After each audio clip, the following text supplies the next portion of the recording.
362, akan selalu menempelimu. Tepat pada pukul 5 sore, Bram menjemput Nita dari rumah keluarga Atmaja. Rhea mengantar kepulangan sahabatnya sampai teras, lalu berdiri di sana sampai mobil Bram pergi dari depan rumah. Bertepatan dengan itu, mobil Meilani masuk ke pekarangan rumah. Rhea tersenyum menyambut kepulangan bibinya. Tante membawa titipan makanan dari mamahmu, ujar Meilani saat turun dari mobil. Nampak, Meilani menenteng rantang makanan yang Rhea kenal. Tante baru bertemu mamah. Tanya Rhea heran. Senyumnya mengembang saat menerima rantang makanan dari ibunya. Terima kasih. Meilani mengelus kepala Rhea, lalu berjalan menuju rumah. Iya, kami bertemu. Tante memesan catering darinya untuk acara besok. Catering. Rhea segera menyusul bibinya. Maksud tante, besok mama akan hadir di acara 7 bulan Rhea. Meilani menghempaskan tubuhnya di kursi. Iya, tentu. Ibumu harus mengawasi makanan yang kita pesan. Rasa bahagia muncul memenuhi hati Rhea. Apapun alasannya, Rhea senang orang tuanya bisa hadir di acaranya besok. Terima kasih, tante. Sudah mengizinkan mereka datang. Meilani menghela. Bibirnya tersenyum melihat semburat bahagia di wajah keponakannya. Walau selama ini Rhea tidak pernah menanyakan tentang orang tuanya. Tapi ternyata, Rhea sangat mengharapkan kehadiran mereka. Jangan dulu berterima kasih. Kita harus bersiap menghadapi kemarahan Raditya, ringis Meilani. Rhea ikut meringis. Rhea akan memikirkan cara untuk meredakannya. Meilani mengangguk. Rhea pergi ke dapur untuk menyiapkan makan malam, sedang Meilani duduk di ruang tengah seraya memainkan ponsel. Tak lama, Erlina pulang, disusul oleh Raditya yang tiba di rumah tepat pukul 6:30 malam. Tante, kita harus bicara serius, tutur Raditya begitu sampai di ruang tengah. Dia duduk berhadapan dengan bibinya. Meilani yang dari tadi sudah bersiap menghadapi Raditya pun terlihat tenang. Dia tersenyum seolah tidak melakukan kesalahan. Bicara apa? Apa ada hal yang penting? Tanya Meilani pura-pura bodoh. Sekilas, dia melirik Erlina yang tengah menyesap teh yang sebelumnya Rhea siapkan. Kenapa tante melibatkan orang tua Rhea dalam acara besok? Aku tidak pernah setuju dengan itu. Raditya menatap tajam bibinya. Dipikir bagaimanapun Raditya tidak bisa menerima kehadiran mertuanya. Cukup baginya membiarkan Rhea berhubungan dengan orang tuanya melalui telepon, tapi tidak lebih dari itu. Raditya masih menganggap kedua mertuanya sebagai ancaman. Itu. Batalkan. Aku tidak mau mereka menginjakan kaki di acara anakku, titah Raditya tegas. Erlina berdehem pelan. Tidak semudah itu membatalkan hal yang sudah disepakati. Dia menatap cucunya dengan tenang. Dalam kesepakatan apapun, pihak yang membatalkan yang akan menanggung kerugian. Raditya menggeram. Neneknya membela bibinya. Kerugian apapun, Radit tidak peduli. Tapi jangan sampai mertuaku terlibat dalam acara besok. Radit ragu dengan apapun yang kalian pesan dari mereka. Masih banyak tempat yang lebih baik, kita bisa pesan dari tempat lain. Perang.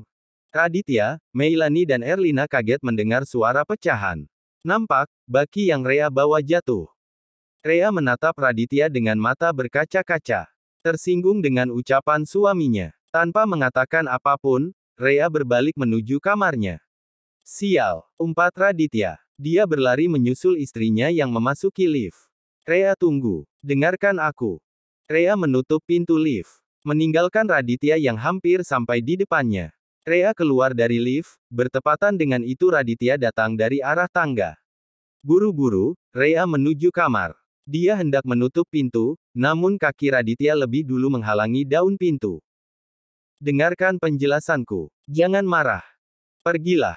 Jangan dekati aku. Aku tidak mau melihatmu. Air mata menetes. Aku butuh waktu untuk sendiri. Oke, tapi, biarkan aku bicara. Aku. Raditya, aku tidak pernah protes saat kamu menjauhkan aku dari orang tua. Aku juga tidak pernah mempermasalahkan kamu yang selalu memandang buruk mereka. Tapi untuk kali, sikapmu keterlaluan.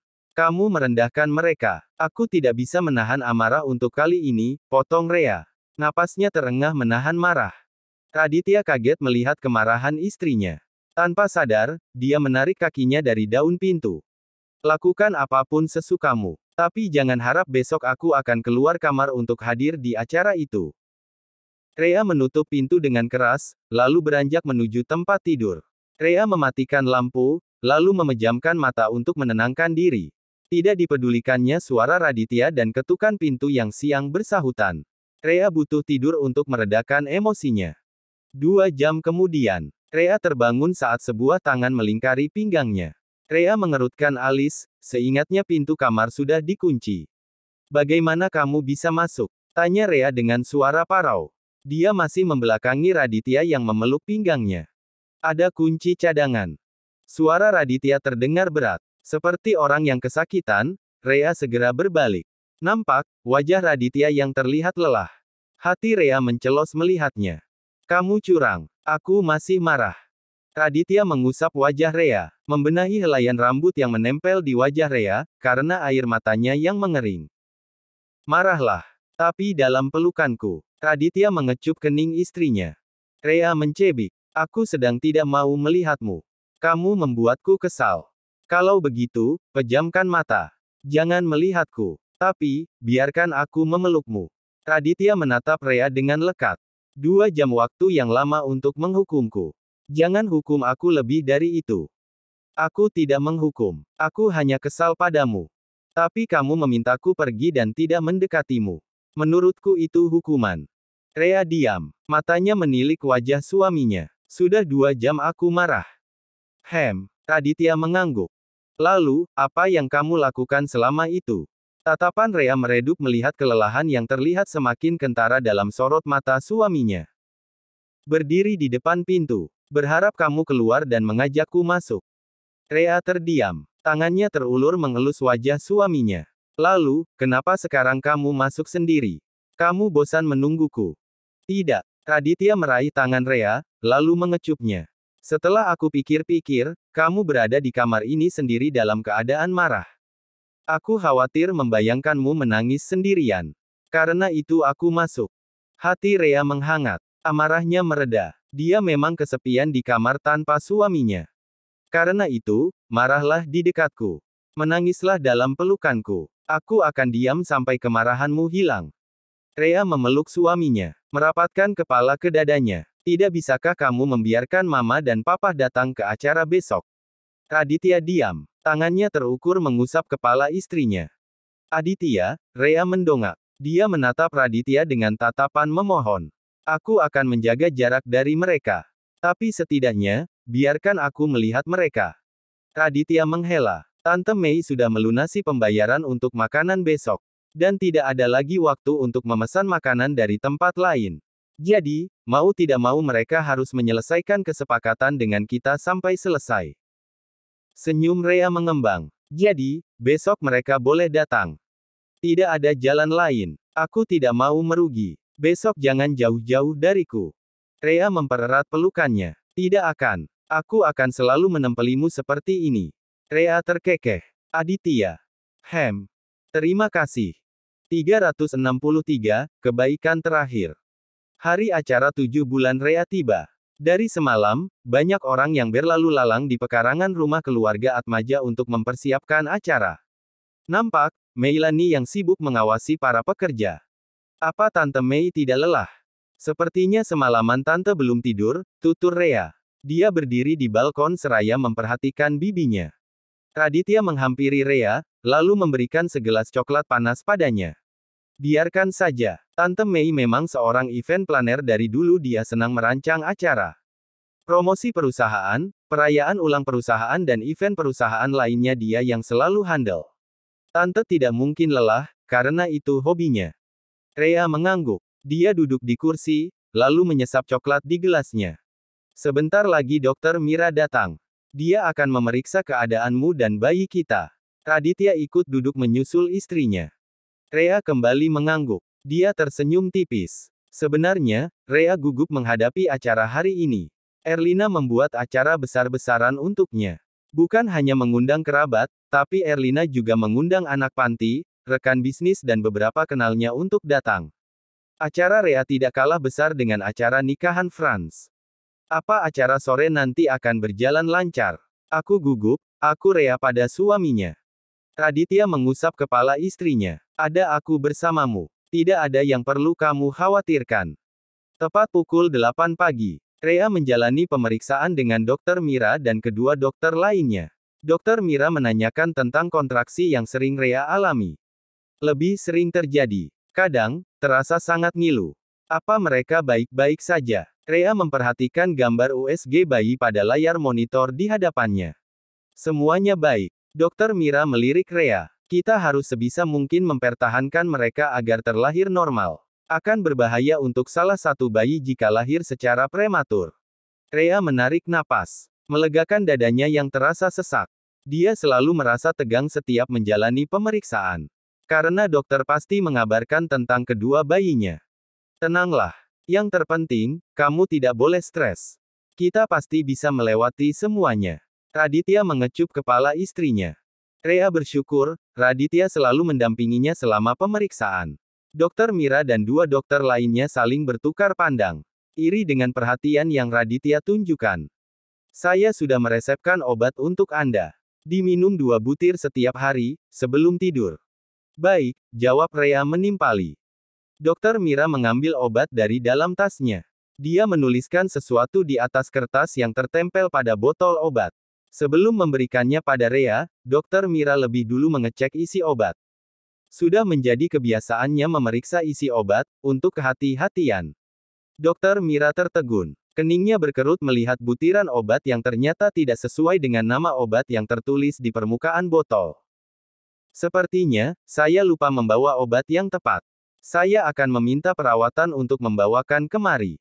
Dokter Mira tersenyum kaku, menyembunyikan keterkejutannya. Dokter Farah dan Dokter Diandra saling melempar pandang. Bingung mendengar penuturan Dokter Mira. Tidak mungkin Dokter Mira sampai salah membawa obat, karena sehari sebelumnya mereka selalu berdiskusi tentang keadaan Rea dan mempersiapkan obat-obatan yang diperlukan. Mata Raditya memicing. Merasa ada yang ganjil. Tatapannya berubah tajam. Sebaiknya, salah satu dari kalian saja yang mengambil obat itu. Aku akan memberikan pengawalan. Ketiga dokter kandungan Rea saling melempar pandang. Mereka pun mengangguk serempak. Sementara Rea, tidak terlalu sadar dengan sekitar, dia fokus memperhatikan gambar bayinya di layar tablet. Sayang, ayo ke atas. Kamu harus bersiap untuk acara siraman. Raditya menyentuh bahu istrinya. Rea mengangguk. Dia dan Raditya pun pergi menuju lantai atas. Setelah mengantar Rea ke kamar, Raditya kembali ke lantai bawah. Dia kembali menemui dokter kandungan istrinya. Apa yang terjadi? Raditya memasuki ruang pemeriksaan. Auranya terlihat dingin. Dia tahu, ada yang tidak beres dengan obat yang hampir Dokter Mira berikan pada istrinya. Kamu hampir saja mencelakai istriku. Tuduh Raditya seraya melayangkan tatapan tajam pada Dokter Mira. Maaf Tuan, ini di luar dugaan. Padahal, kemarin kami sudah memeriksa isi obat berkali-kali. Dokter Mira melirik kedua rekannya meminta pembelaan. Benar Tuan, saya dan Dokter Diandra juga ikut mengecek, ujar Dokter Farah. Rahang Raditya mengeras. Lalu, kenapa isi obat itu tiba-tiba berubah? Suaranya menggema. Obat apa itu sebenarnya? Tatapannya tertuju pada botol obat di tangan Dokter Mira. Misoprostol, obat perangsang kontraksi rahim. Sialan, bagaimana bisa kalian membawa obat semacam itu? Bukankah kalian bilang akan sangat berbahaya jika istriku melahirkan sebelum waktunya? Raditya kaget sekaligus berang. Khawatir pada istri dan bayinya. Kami pun tidak mengerti. Tapi, saya akan mengusut tuntas kasus ini, ujar Dokter Mira. Raditya menatap tajam wanita parubaya di hadapannya. Aku pegang kata-katamu. Tatapannya beralih pada dua dokter lainnya. Ingat. Aku tidak segan menghancurkan karir kalian jika sampai terjadi hal buruk dengan Rea dan bayi kami. Kami akan lebih berhati-hati lagi, Tuan. Jawab ketiga dokter kandungan Rea serempak. Bersiap untuk pergi. Aku akan menyiapkan pengawal. Raditya keluar meninggalkan 3 dokter wanita yang kini sedang gemetar ketakutan. Dokter, kenapa bisa jadi seperti ini? Dokter Mira hanya menggeleng. Dia juga tidak mengerti apa yang sudah terjadi. Dokter Mira meminta Dokter Diandra untuk mengambil obat, sedang dirinya dan Dokter Farah menunggu di rumah keluarga Atmaja. Dokter, coba Anda ingat-ingat, siapa tahu ada orang yang sengaja menukar isi obat itu, ujar Dokter Farah. Dokter Mira mengerutkan kening. Seingatnya, obat itu disimpan di tempat penyimpanan khusus yang terletak di ruangannya. Dan tidak sembarang orang bisa masuk ke ruangannya, kecuali orang-orang tertentu saja. Talita, gumam Dokter Mira. Dia ingat, kemarin Talita datang ke ruangannya untuk mendiskusikan salah satu pasien yang dirawat di kliniknya. Pasti dia. Astaga, kenapa aku sangat ceroboh? Takut hal buruk lainnya terjadi, Dokter Mira segera menghampiri Raditya. Dia menceritakan kecurigaannya terhadap Talita. Sontak, Raditya Berang mendengarnya. Saya minta maaf atas kelalaian saya. Sungguh, saya tidak sengaja melakukannya, tutur Dokter Mira. Raditya mengeraskan rahangnya. Kelalaianmu hampir mencelakakan istri dan anakku, desisnya. Setelah ini, pastikan kamu tidak berbuat kesalahan lagi. Baik, Tuan. Saya akan lebih berhati-hati. Suara Dokter Mira terdengar bergetar. Raditya melirik Nurman yang dari berada di sampingnya. Kamu sudah mengetahui di mana wanita itu berada? Belum Tuan. Setelah rumah orang tuanya disita, Talita tinggal berpindah-pindah tempat. Menumpang di rumah kerabatnya, jawab Nurman. Cari sampai dapat. Jangan sampai kamu kehilangan wanita itu. Titah Raditya. Nurman mengangguk. Baik Tuan. Raditya pergi meninggalkan Dokter Mira. Dia hendak mengecek keadaan istrinya seraya berbicara dengan Erlina dan Meilani yang sedang menemani Rea. Begitu Raditya pergi, Dokter Mira terlihat khawatir. Memang benar, Talita sudah berbuat salah. Tapi, Dokter Mira takut Raditya akan memberikan hukuman berlebih pada juniornya. Apa yang harus aku lakukan? Gumamnya bingung. Setelah berpikir beberapa saat, Dokter Mira mengeluarkan ponsel. Dia mengetik pesan. Pergilah sejauh yang kamu bisa. Setelah ini, aku tidak mau berhubungan lagi denganmu. Anggap ini kebaikan terakhir dariku. Bersambung.